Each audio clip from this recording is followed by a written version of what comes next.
ശ്രീകൃഷ്ണ ജയന്തിയായി.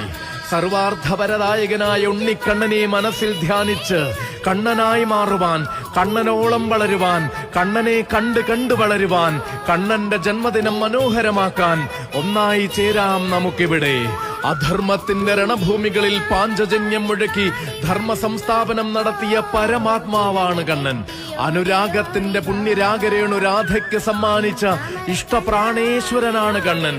പൂതനയ്ക്ക് മോക്ഷം കൊടുത്തും കാളിയനുമേൽ മർദ്ദനമാടിയും ഗോകുലം കാത്ത മായാവർണ്ണന്റെ ജന്മദിനാഘോഷത്തിനായി നാടൊന്നാകെ അണിഞ്ഞൊരുങ്ങി. ഗോപികമാരുടെ ആരോമലായും ഗോപാലകുലത്തിന്റെ നാഥനായും അവതാരം പൂണ്ടതും ഭഗവാൻ തന്നെ. അതെ, അടരാടാൻ വയ്യാതെ തളർന്നിരുന്ന അർജുനന് സാരോപദേശം കൊടുത്ത് പോരാളിയാക്കിയ സത്യസ്വരൂപനെ പ്രണമിച്ചുകൊണ്ടിതാ ഗ്രാമം തണലൊരുക്കട്ടെ, ബാല്യം സഫലമാവട്ടെ എന്ന ജന്മാഷ്ടമി സന്ദേശം പകർന്നു വരികയാണ് മഹാശോഭായാത്ര.